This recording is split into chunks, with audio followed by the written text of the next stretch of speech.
Church کو توڑا گیا، ان کی املاک کا نقصان کیا گیا اور ان کے گھروں کو نقصان پہنچانے کی کوشش کی گئی۔ یہ جو موضوع ہے یہ انتہائی حساس ہے۔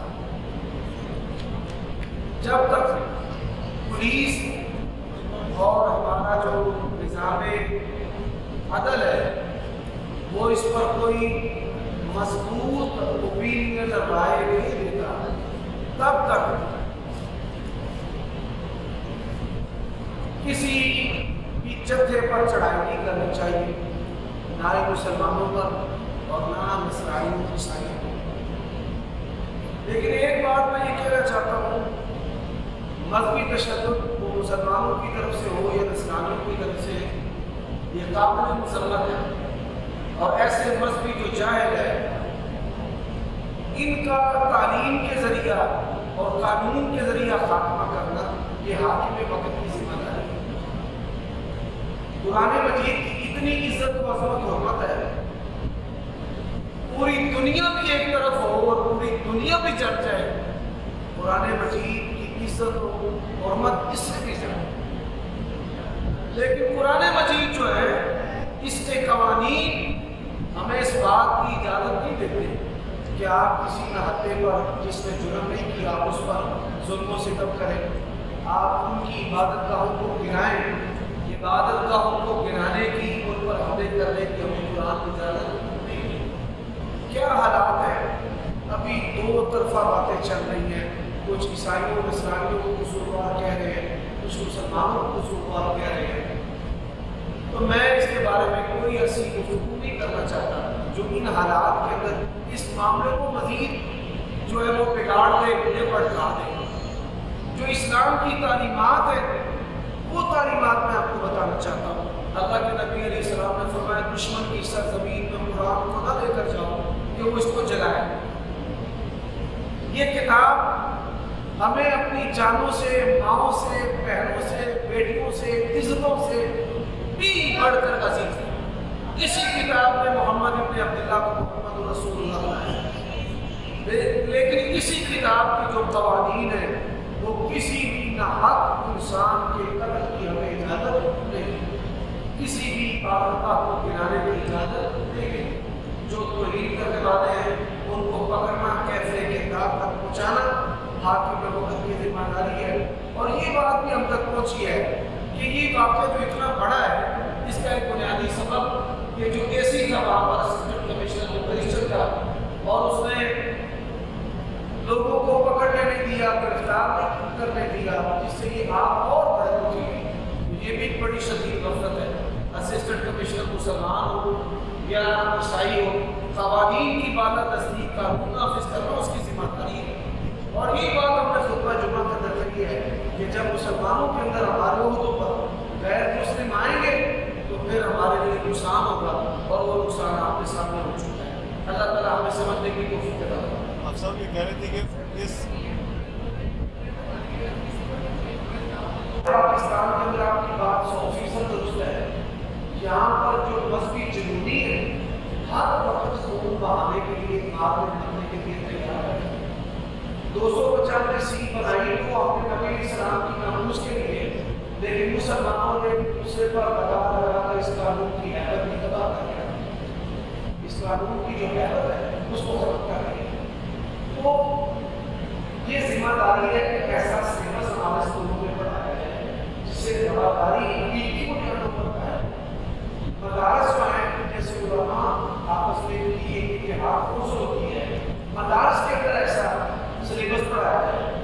اب مدارس کے اندر جو مذہبی تعلیم ہے وہ ایک دوسرے کے طرف کو فرق ہوتی ہے، بابی کا فرق، فلانا کا فرق، شیعہ کا فرق، ماں کے قتل کرتے تھے جنت چھوڑ دو۔ اور اسی نظریے نے ہمارے ملک کو اپنی لپیٹ میں لے لیا۔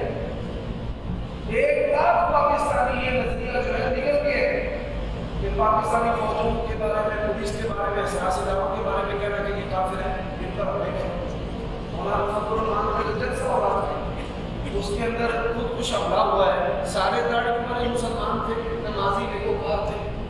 اب دیکھیں کسی کا ایک قتل ہوتا بچہ مر گیا، کسی کا کمانے والا مر گیا، کسی کے مستقبل کا سہارا جو ہے وہ چھن گیا، اور پھر جو فتنے پیدا ہوتے ہیں قتل کے بعد، اللہ تعالیٰ ہم سب کو محفوظ رکھے، اللہ ہمارے وطن کی حفاظت کرے، ہماری اولادوں کی حفاظت کرے، ہماری نسلوں کی حفاظت کرے۔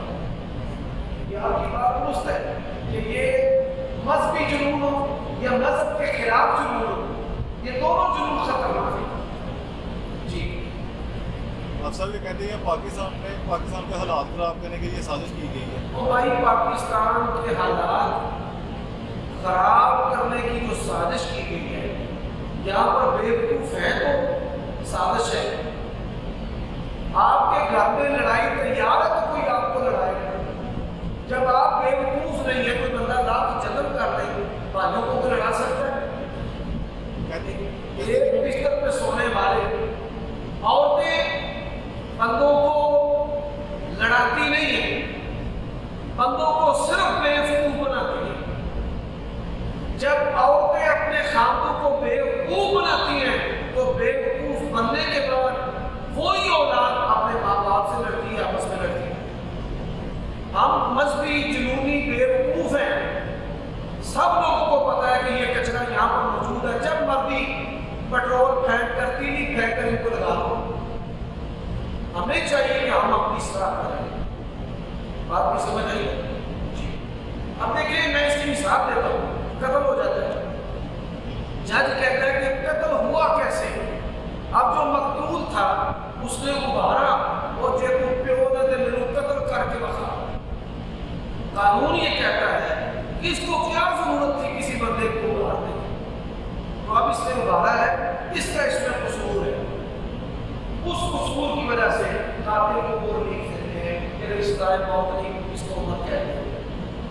سب جنہوں نے شہید کیا تھا ان کو اسی ٹائم پکڑا نہیں، بعد میں وہ بھاگ گئے۔ اب دوسرے جن لوگوں نے قرآن مجید کی توہین کی ان کو نہیں پکڑا، وہ بھاگ گئے۔ قصوروار جو نظام ہے ہمارا، پاکستان کے اندر بکری چوروں کو جیلوں میں ڈالا جاتا ہے اور کروڑوں کو جو چوری کرتے ہیں ان کو سلامیں دی جاتی ہیں، ان کو باپ مانا جاتا ہے۔ یہاں پہ عدالتی نظام کیا ہے؟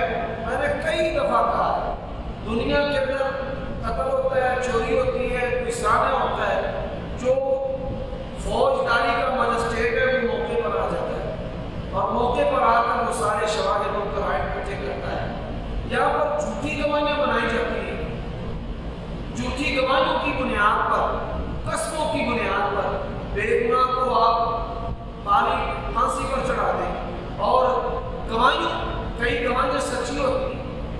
اب ایک بندے نے قتل ہوتے دیکھا ہے، سادہ آدمی وہ قاتل کو بھی پہچانتا ہے، مقتول کو بھی پہچانتا ہے، اب اس کی گواہی کو رد کرنا ہے تو کیسے رد کریں گے؟ اچھا 10 پستول کے راسی بھائیوں کو اسلحہ ڈیلر ہے، قتل دیکھا کہ وہ پتا ہو بھی پستول کے ہے، صرف اس معمولی سی بات سے اس کی گواہی کو رد کر دیتے ہیں۔ جج کہتا ہے جب اس نے چھوڑنا ہو پیسے چک لے، اور میں چک کے رواج ہوتا پتا نہیں کہ جب گواہی بہاری نہیں لہٰذا میں حفاظت کرتا ہوں۔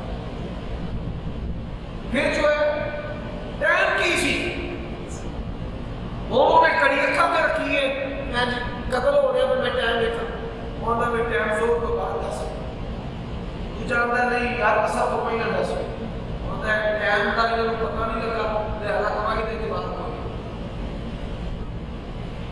یہ جو چیزیں ہیں پاکستان کا نظام عدل، چیف جسٹس سیاستدانوں پہ لیتا ہے وہ زور، اور جو بے گناہ جیلوں کے اندر ڈال رہے ہیں، جن کی مائیں مر گئی ہیں، جن کے باپ مر گئے ہیں، جن کے بھائیوں نے ان کا بوجھ اٹھانا چھوڑ دیا، وہ 30 سال سے جیلوں کے اندر پڑے ہیں، ان کو کوئی پوچھنے والا نہیں۔ یہ بد دعائیں ہیں مظلوموں کی۔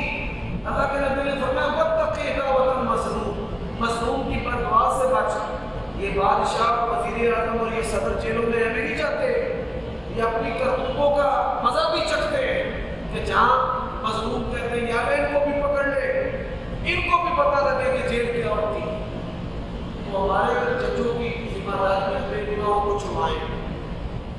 آپ سن کر حیران ہوں گے، جیل کے اندر کئی بندے 6 ماہ 7 سال تک پڑے رہتے ہیں، جرمانہ کتنا ہے 3000 5000 10,000۔ مجھے نہیں پتا، کہتا ہے میں نے پیسے لگا لے، مجھے کچھ جگہ پتا ہے، میں کہتا ہوں جیل چلا جائے۔ کئی جا کر چھڑوا ہوا پھر رقاب قرآن مجید میں زکات کی مثال کی صحیح مصرف یہ بھی بتایا کہ آپ کا لوگ ہو سکتا ہے تو جا کر کہیں گے وہ آزاد کرو